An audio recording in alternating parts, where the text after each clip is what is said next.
What's going on, people? It's your boy Nando. We're back. It's the Pound for Pound boxing show live on Instagram in association with Dirty South and IQ Boxing. And guess what, guys? I've got a special guest today. It's Robert Duran Jr. That's right.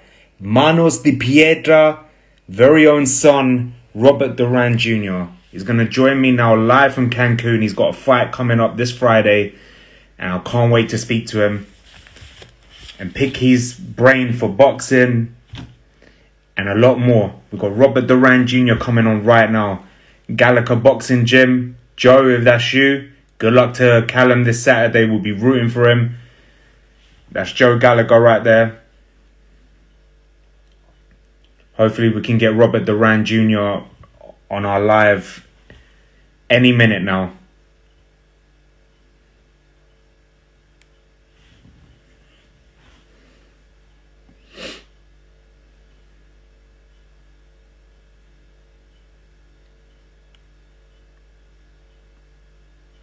I'm excited to speak to him. Obviously, he has that famous family name that obviously a lot of you know who Robert Duran was. Manos de Piedra. And he's on right now.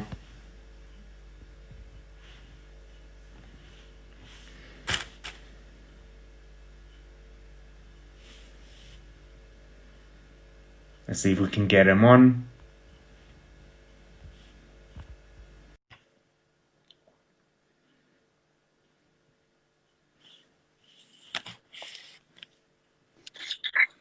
How you doing, champ? Hey, what's going on, champ? How you doing? I'm doing great, man. How's everything? Yeah, all good. Thank you for taking your time to speak to us today. Of course, of course. First of all, how's camp going? You got your fight coming up this Friday. How's it been with the circumstances that we have in the world right now? Has it changed anything with your preparation? Not really.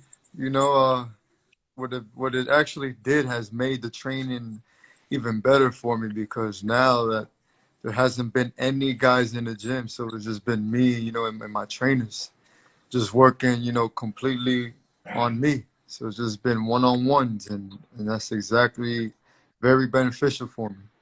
Very Amazing. solid camp. Have you, your whole training camp, has it been in Cancun or have you been in? No, no, I got here yesterday, so for these last 2 days, the only thing I do, I'm only a pound off. I weigh at 47. I weigh 48 now, so I'll go for like a light 20-minute run and then be ready for tomorrow. So it's been great. I've been here for 2 days. Amazing. Where's your training camp usually based? Oh, back home in Florida. Amazing, amazing. So you're part of a big packed card, actually. I looked at the card. There must be like 15 fights on Friday. Yeah. Fights. How do you feel going into this fight? Man, I feel strong. I feel confident, This is what I do. I train for this, Anything my opponent is ready to throw at me, I'm ready to, grab and dish right back. I'm built for this. I'm solid. I'm strong. I feel good. I'm just waiting for it to weigh in tomorrow, man, so I can go eat, man. The best part about it. Since you've arrived in Cancun, obviously you got that famous name, and people been come and speak to you about it. You must get the questions every day about obviously your family name. Is that the case there as well? No, not here. Since I've been here, I go in straight to my room. I come out really just to, get a light workout and back to the room. I really don't walk around or do anything like that because I like to stay focused, Let's talk about your opponent, Samuel Martinez. This is your sixth pro fight now. Do you know much about him? No, I really don't. Other than I know he's Mexican. And, Mexicans are straightforward fighters. They're durable. So I know he's going to give me a rough fight. So like I told you, man, I'm prepared. Whatever he's ready to throw at me, I'm ready to accept and dish it right back. That's what I train for in camp.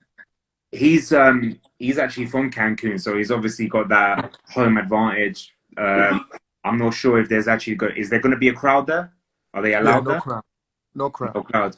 That's another thing. You're used to fighting whether it's in a small crowd or a big crowd. How have you trained for this under these circumstances? Because some boxers might come out and think, "Wow, I can actually hear the lever. I can hear the people in my corner. I can hear his corner." So, is there any way? Have you done anything different in training to prepare for that? No, other than just my training camp this time around has been really strong. It's been solid, and my sparring sessions and training. There's not 100 people around. It's just my coach, his coach. It's like going into this fight Friday. And it gives me an advantage because I can hear what his coach is saying. So I'll be able to completely work around that. But to be honest with you, I prepared strongly for this fight. So like I'm just ready to run this guy over. And You that's just how confident I feel. you're Hmm. fighting at 147 for 147, but you fought at 154 before. Is 147 the weight that you feel more comfortable in? No, I've never fought at 154. The highest that I fought at was 150. 150, Was yeah. back 150, that which is my last fight back in New Mexico, because the promoter spotted us 3 pounds. So I took advantage of that. I'm like, sure, I can make 47, no problem. But I can come in at 50 is, you know. Is But right, but sorry. but to answer your question is making 47 for me. I can do that in my sleep. There's no issues. Would you ever consider going up? I'm going down actually. You're going down. Yeah, I'm actually considering, like, strongly considering going down to 140. Yeah, because Is I'll that just is that the be, weight you would feel more comfortable in? 140? I, yeah, because I'll be much stronger. I'll be much faster. I don't really have to worry about too much. People's size and weight. So I'll just be all around better there. I feel comfortable. I mean, I can make it. If I can make the weight, why not? The 147 division right now is popping. I would say is probably one of the best divisions right now. Hmm. You're under obviously Warren Boxing Management. Obviously, we got some great welterweights in the UK. Do you ever keep your eye on this division? Because we've got some great. We're talking about Conor Ben. We're talking about Florian Marku, Josh Kelly, Chris Congo. Do you ever have your eye on these people? Yeah, I've watched Josh Kelly a lot. He's a great fighter. Conor Ben as well. They're excellent fighters. Who else? He just recently fought again. He just fought Terrence Crawford. Um, he actually happened to be one of my favorite fighters as well. Kell Brook. I love those guys, man. They're excellent. But yeah, the 147 division is on fire. Yeah, but I'm still looking to go down to 140. That's where I would have a big advantage at. So yeah, Who that's the who you got goal. your eye on in that division in 140? Who in your opinion is the best in that division? I would say Ramirez. He's the champion there now. I still got a bit to go. Still, I gotta climb the ranks. Still, I gotta fight a lot more often. I gotta be more active. This 2020 years, set a lot of us backwards. Of course. You know, so the only thing to do is just keep pushing forward. Be in the ring as much as possible, and then just make it happen from there. Do you know what? I take my hat off to you because there's so many people who are waiting just to get a fight on TV here in the UK. I've interviewed a few fighters this year, and they're like, you know what? I'm still waiting for that call. Whereas, you know what? You want to get those rounds in and actually be active. And if that means going to another country, whether it's on TV or it's not, you're doing it. And I believe Most that definitely. people should look at you and be like, this is what I should be doing. I should be going Yeah, to most another definitely. country. And you know what? And the great thing about going to another country, right? It may not be on TV or it may not be, the zone or whatever, but you gain new fans in and followers in that country, and you're showing Yes, them sir. who you are. So you know Yes, what? sir. Respect to you for doing that. And after Friday, hopefully, a lot more people in Cancun know who you are. Oh yeah, after Friday, most definitely. I'm gonna make a statement here, and from now on, that's just I have to. You know, that's just something I have to do. But like you just said, you know, I'm not the type. I'm not the flashy type. You know, I'm not. I don't want to jump onto big cars just to be on TV. That's not my motto. You know, my motto is to get in the ring as much as possible anywhere and build my experience. You know, because the more you fight, you know, the more and more you stay active, the more you fight. You know, you build your experience up, and that's what really matters. And I think fighters that are coming up should keep that in mind instead of just wanting to jump into a, you know, a broadcasted, you know, well-known television, you know, fight. 100%. A lot of them just want to be journeymen. As long as they're on TV, some of them Yeah, don't care if they win or lose. They just want to be on there and get that. I wouldn't call it a payday, but a decent enough money. But you of know, course. you're trying to build a legacy here. So respect to you for doing that. I appreciate it. Um, Thank you. you started late in boxing. What made you finally decide to get into it? You know, I was in New York, you know, and it clicked onto me like, listen, it's time to make this move. And if we don't make this move now, it won't happen later. And it's just something I just decided on. And so I moved down from New York to Florida, and I made it happen. You know, I made it happen. I started when I've been boxing my whole life since I was a kid. You know, I just didn't take it seriously until I turned 25 and made that move down. I'm like, yeah, okay, it's time to do it now. You know, let's make it happen. Do you since you turned pro, do you see that people kind of like act different around you in the sense of whoa, like Robert Duran Jr. You know, like the family name. Do they act different around you because of that? Not really, because at the end of the day, since I've started my career, I've been, you know, doing it by myself. You know, and that's another funny thing too, because my dad hasn't been a part of my career at all since I've started, which is good for me because you know I'm building myself, my career from the ground up. You know what I mean? So I mean, there's a lot of people that do know me, you know, that when I go to these fights, they're like, oh, wow, it's Junior. But it's not really that much of a hype, which I appreciate. You know, I like to keep the hype low, you know, because as I progress in fights, then that's when everything else will come right now. You know, all that comes later. 100%. To be honest, if you look at some of the sons of legends in the boxing game, a lot of them and some of them are getting big fights only because of the name, not because of their skill. You know, I don't want to call any names out, but you know, you got the likes of I wouldn't even say Floyd Mayweather because he built that by himself. So we take him out of it, but you got the likes of Conor Ben, you got the likes of Chris Eubank Jr. So you're trying to build that legacy by yourself in a sense of not using your father's name. So you know, respect for you So for doing that. And so, but do you still now just to get a bit of motivation because I read an interview a few years back where you spoke about how as a kid you were shown your father's fights and you got inspiration for that. Do you ever go back and still watch them? oh, all the time. You know, when I was really really young, and at the time that I did spend with my father, you know, especially when he came out to Florida. I've been to his trainings, you know, in Miami when I was younger, and I've seen him train. I've been to one of his fights, you know, and then me as a kid, I've always been into fights, you know what I mean? Always was in street fights and everything. So watching my dad do it, I was like, wow, my dad just fights. And when I was a kid, I didn't know how big my dad was in boxing, you know. I didn't know. It's just the fact that me watching him train and fight was just already motivational to me.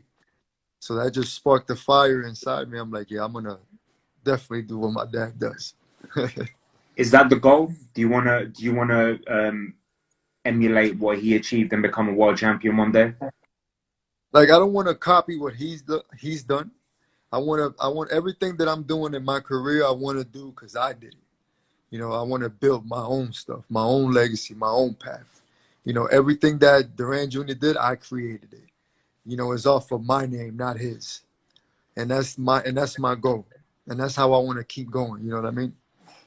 Do you see your style? You don't want to obviously achieve what he achieved in the sense of you want to build your own legacy, but do you see your style any similar to his in your boxing Oh, style? yeah. Yeah, there is. There's a lot of similarities, you know, especially all my trainers, guys that watched me fight before, be like, wow, you hit like your father. The certain movements you make is like your father, shadow box and everything. It's like a replica of my father. You know, it's just natural with me.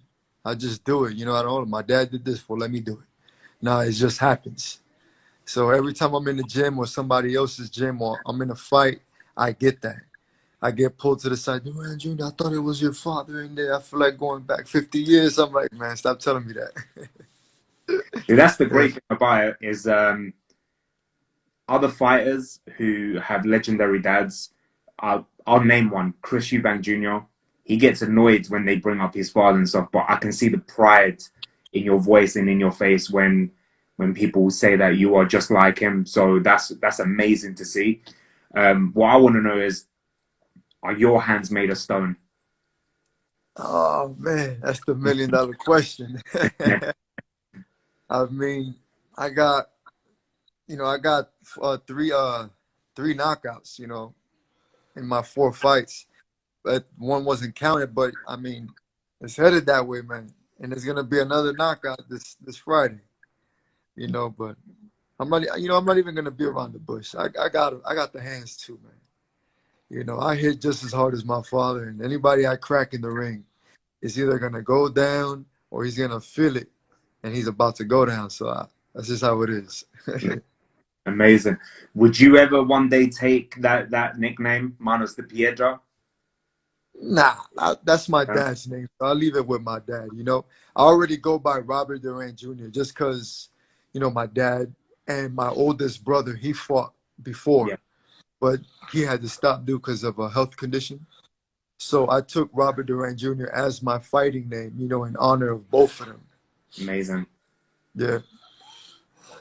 Obviously, as a boxer, we should never look past our opponents. But do you have any plans, and have you spoken to Alfie Warren about any plans for 2020? Any targets that you might want to do? Maybe even come and fight in the UK. Oh no, like me and Alfie spoke already. The target is to keep me busy, keep me fighting, keep building my record. When the time comes and it's time to step up, it's time to step up. You know what I mean? I fought in the UK last year. It's on the BIBA commission, which it didn't get put on my record, but it's all right because I got the experience. You know what I mean? But I'll be back in London hopefully early 2021, and then it's just upward and onward from there, bro. We look forward to seeing you here because it'll be an honor to see you here, even interview you in person when you come here. So hopefully, I pray not just for boxing but worldwide that 2021 would be a better year for everyone and a safer year. I agree, most definitely, man. I'm itching to get back to London, man. I love London. I love the Amazing. people in London. I love the people from the UK, everything, man. I just can't wait to get back. Well, people, do you know what? A lot of boxers that I've interviewed are from the States or from any other place say that the UK fans are one of the best in boxing there Yeah, is, and the yeah. atmosphere is just amazing. You just have to go to the O2 Arena and watch a big fight, and you just see the atmosphere is just crazy. Oh man, hopefully one day I'll be in there one day. Winning a So world title, it don't have to be it could be a contender spot, eliminator, anything, man. It's just to fight in that legendary arena. All many greats has been through there, and then just to go in there and say like, yes, I fought in the O2, man. That's all I need. And also, of course, to get a title down the line, man. But it's all in good timing, man. All in good timing. that's it. In time, I'm sure you'll get there, and I can't wait to see it. Oh, beautiful. I can't wait neither, man. Champ, I want to say thank you for taking your time to speak to us. I want to wish you the best of luck. If anything, I should be wishing your opponent the luck this Friday more. He's going to need it. Oh Get that, man. get that W, and I wish you and your family a Merry Christmas, Happy New Year, and a safer 2021. And I can't wait to see you in the UK. Oh man, it's all love. I wish you guys the same thing, right back at you guys. And like I said, 2021 is gonna be better off for everybody, man. And I can't wait to be in London, displaying my skill and just being around, just the boxing world there, you know. That's it. Champ, Oh, and take also care. before I leave, I want to shout out Boxing War Management, Priority Promotions, and of course Johnny Jab, man, my sponsors, man. Love to those guys. They're all great guys, man. And of course you, man, for having me on the show. Thank you. Appreciate that, champ. You got it, partner. Thank you. Take care.